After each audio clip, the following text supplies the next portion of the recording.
Après la fantastique domination des moteurs V6 Honda F1 en 86 et 87, couronnés pour Honda par 2 titres de champion du monde des constructeurs, la saison 88 s'annonçait plus équilibrée au plan des moteurs, avec pour les turbos la limitation de la consommation à 150 litres et une pression de suralimentation ramenée à 2,5 bar maxi, régulée par une pop-off valve.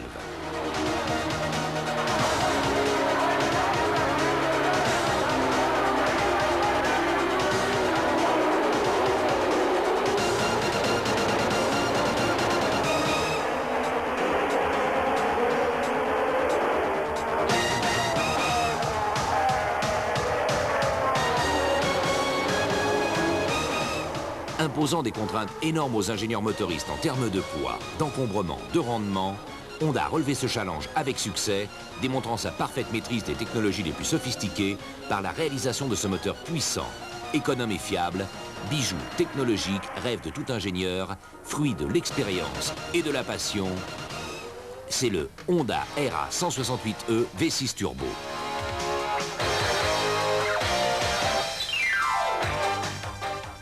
Auréolé d'un palmarès prestigieux, l'expérimentée équipe McLaren a rejoint début 88 les motoristes Honda afin de bénéficier du fantastique potentiel de leur V6 et de redevenir compétitifs dans la course au titre. Alain Prost, 2 titres de champion du monde conducteur, recordman des victoires en Grand Prix, le professeur, rapide et impeccable, l'intelligence de la course. Ayrton Senna, l'étoile brésilienne, Magic Senna vit pour la course et sa fougue n'a d'égal que son ambition de coiffer le titre mondial. Poursuivant sa coopération avec Lotus, qui avait fait triompher ses monoplaces jaunes par 2 fois au cours de la saison 87 à Monaco et à Détroit, Honda motorise la monoplace du champion du monde en titre, Nelson Piquet. Premier pilote japonais à accéder au championnat du monde, Satoru Nakajima, 2e pilote de l'écurie Lotus. Face au V6 Honda, avec des choix turbo-atmosphériques, les écuries les plus ambitieuses pour 88, Ferrari, Benetton et Williams.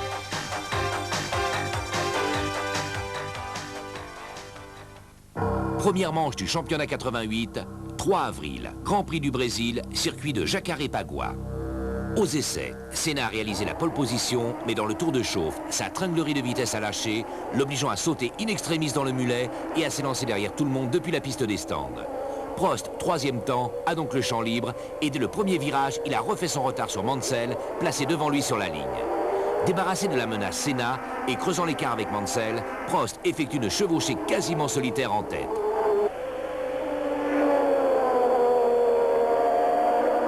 Derrière, Senna, déchaîné, réalise une remontée stupéfiante, puisqu'en 20 tours de la dernière ligne, il a doublé tout le monde pour revenir sur les talons de Prost.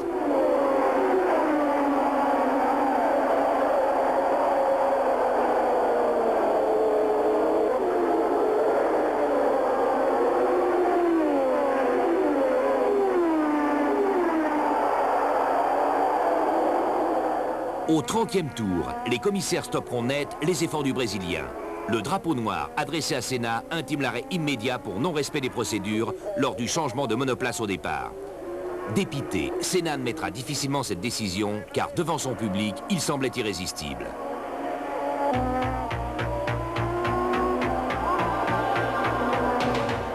Dès lors, plus personne ne pouvait menacer Prost. Piquet, confronté à des problèmes de mise au point, finira en 3e position sur ce circuit de Rio qui porte désormais son nom. Nakajima termine 6e dans les points. Une première victoire prometteuse, 3 moteurs Honda sur 4 à l'arrivée, dont 2 sur le podium.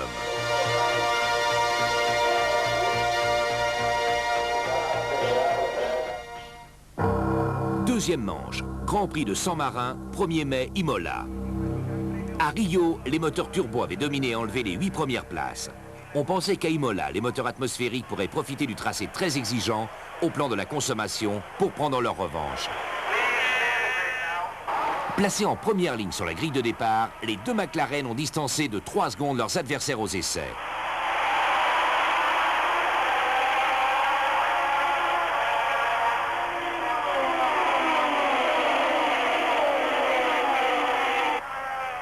Senna s'élance sans problème alors que Prost, qui a failli caler son moteur, se retrouve absorbé par un groupe composé de Berger, Piquet, Nannini et Patrese. Sur le circuit très tourmenté d'Imola, l'expérience de Piquet permet à la Lotus Honda de garder le contact avec la McLaren Honda. De la 6e place après son départ raté, Prost est remonté en 7 tours en 2e position après une lutte farouche avec Piquet qui s'était montré le plus rapide au warm-up le matin. Au 53e tour, soit à 7 tours de l'arrivée, Prost tentera un ultime baroud sur son coéquipier en améliorant le record du tour à plus de 202 km/h de moyenne.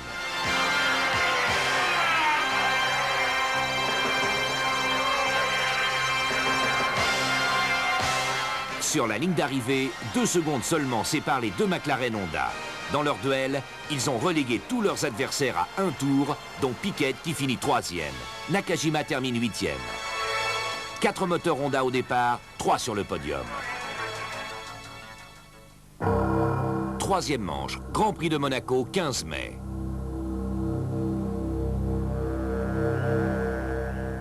Les 3 km 300 du plus illustre des circuits en ville fêtaient en 88 son 60e anniversaire. Les deux McLaren Honda domineront les essais. Et pour la 3e fois en 3 Grands Prix, Senna décrochera la pole position à 1,5 seconde devant Prost. Comme à Imola, Alain Prost rate son départ, permettant ainsi à Berger de lui ravir la 2e place.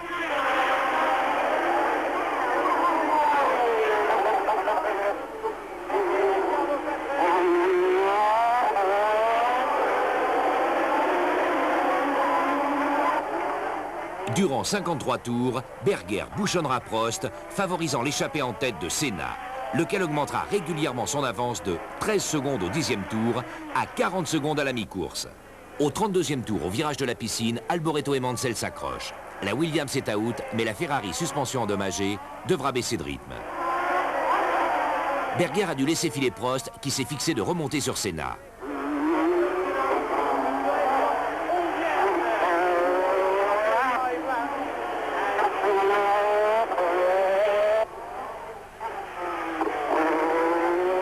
Dans sa fougue au record absolu, puisqu'il s'appropriera un nouveau record du tour à plus de 138 km/h de moyenne, Senna commettra une faute d'appréciation au virage du portier à 11 tours de l'arrivée.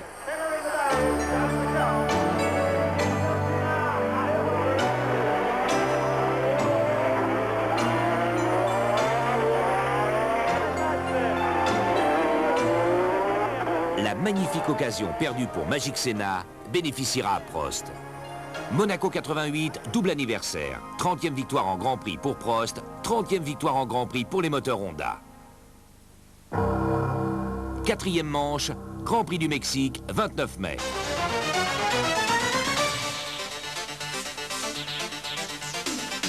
Sur ce circuit d'altitude qui porte le nom illustre des frères Rodriguez, les deux McLaren Honda occupent une nouvelle fois les 2 meilleures places sur la grille. 4e pole position en 4 Grands Prix pour Senna. Au feu vert, c'est Prost qui s'élance le premier. Derrière suivent Senna, Piquet et Berger.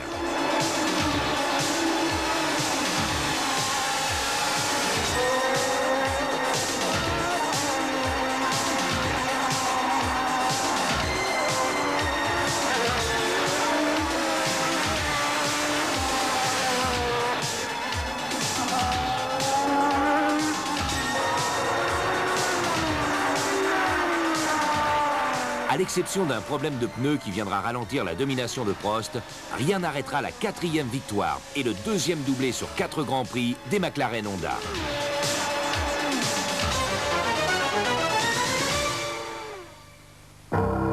5e manche, Grand Prix du Canada, circuit Gilles Villeneuve.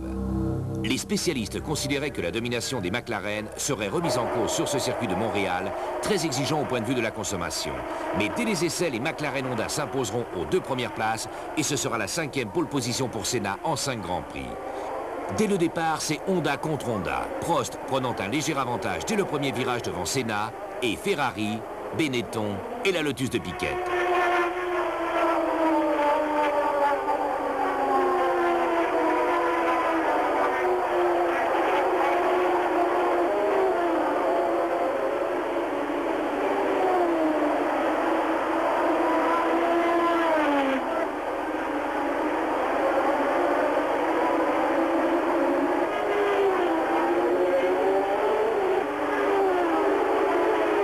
Au 10e tour, à la faveur de dépassements d'attardés, Senna lança son offensive sur Prost à l'épingle. Une fois au commandement, Senna porte son avance à 6 secondes en quelques tours. Derrière, Prost réagit et améliore le record du tour, l'écart se stabilisant à 3 secondes au 46e tour. Senna informé mettra un point d'honneur à signer le record du tour à 185 km/h de moyenne. Finissant dans cet ordre, Senna devant Prost, cette édition 88 du Grand Prix du Canada fut marquée par un grand nombre d'abandons puisque 12 voitures seulement franchissent la ligne d'arrivée.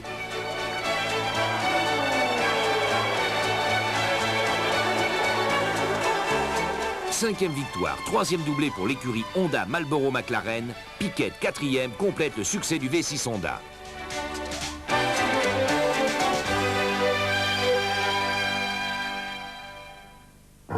Sixième manche, Grand Prix de Détroit, 19 juin. Sixième pole position pour Senna. Prost, auteur d'essais moyens et peu à l'aise sur ce circuit en ville, s'élancera en quatrième position.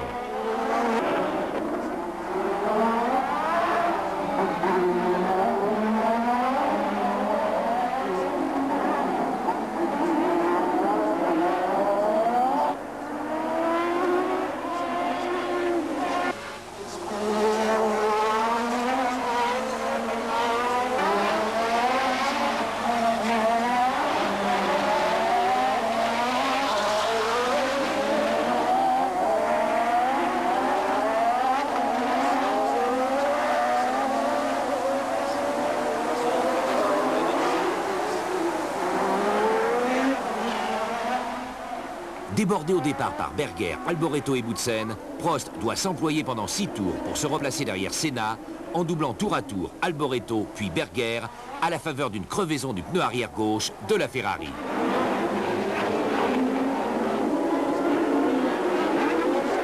Difficile de doubler entre ces murs de béton et Nannini s'accroche avec Alboreto.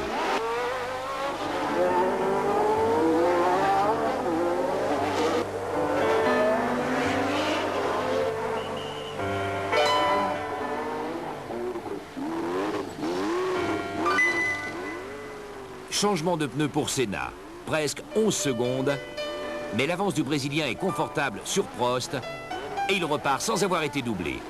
Au-delà de la performance de Senna et Prost, l'intérêt de ce Grand Prix sera la prouesse technologique des ingénieurs Honda qui, confiants dans la sobriété du V6, ne font embarquer que 140 litres de carburant, soit 10 litres de moins que ce qu'autorise la réglementation.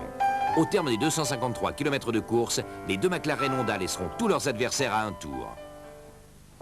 Septième manche, Grand Prix de France.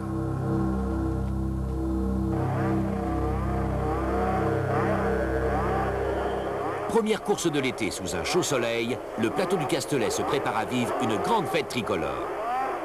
Très motivé devant son public, Prost met fin à la série des pole positions de Senna en décrochant la première ligne, ce qui ne lui était pas arrivé depuis pratiquement 2 ans. Moins d'1 seconde aux essais entre les deux pilotes McLaren, on s'attend à un duel d'anthologie.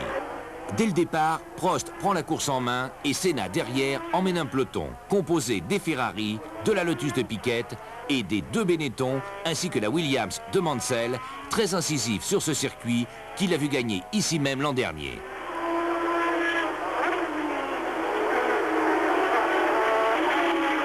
Senna est le premier à s'arrêter au 32e tour pour changer de pneu.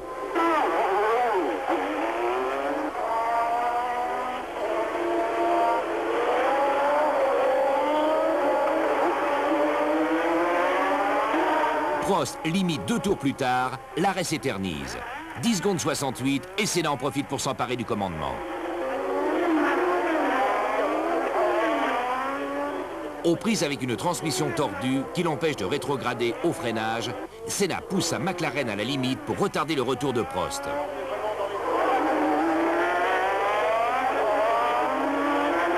Calmement, avec détermination, Prost effectue une remontée remarquable.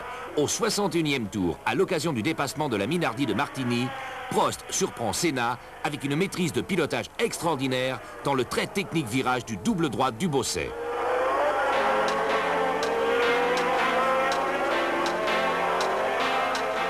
Le professeur a ébloui l'élève magique.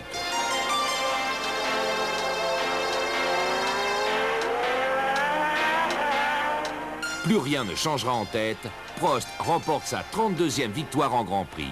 Sa première en Formule 1 sur ce circuit du Castellet.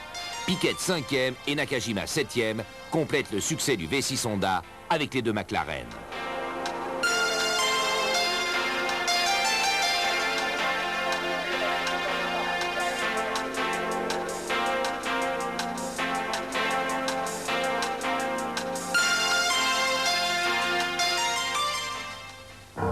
Huitième manche, Grand Prix de Grande-Bretagne, Silverstone, 10 juillet.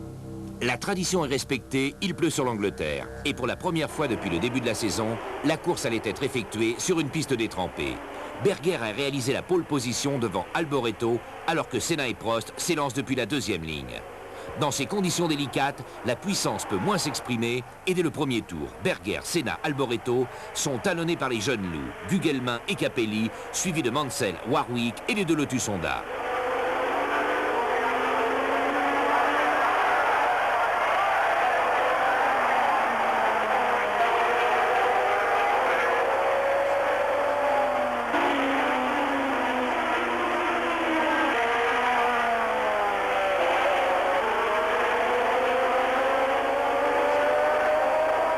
Au 14e tour, dans un écran de pluie, Senna double Berger.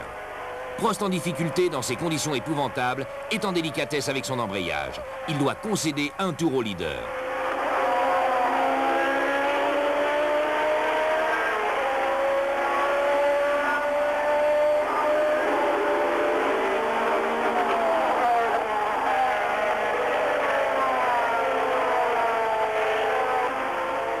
Alboreto, qui a ralenti, va devenir la proie du trio Nannini, Mansell, Gugelmin en pleine bagarre.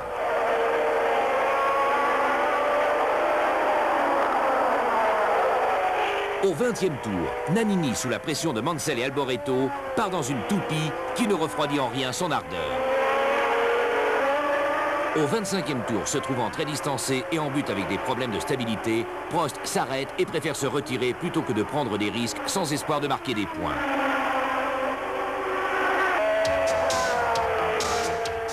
La piste s'asséchant, les pilotes recherchent les parties encore humides pour retarder la dégradation de leurs pneus inefficaces sur le sec.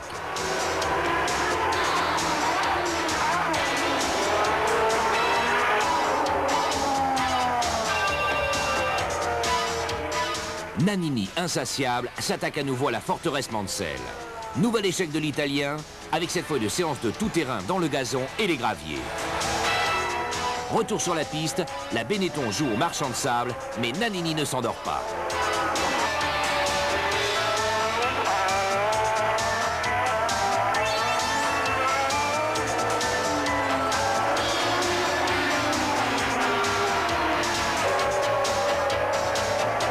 Survolté devant son public, Mansell absorbe Berger pour finir à la deuxième place derrière Senna.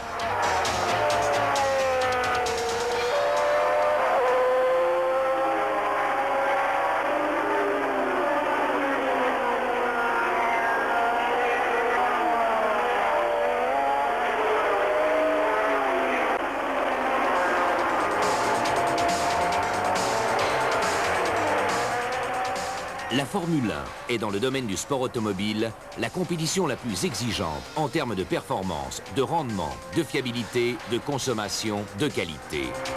Au travers de sa participation et de ses victoires en Formule 1, Honda démontre sa maîtrise des technologies de pointe pour rechercher et développer sans cesse des voitures plus sûres, plus belles, plus économes et plus efficaces pour la satisfaction maximum des utilisateurs.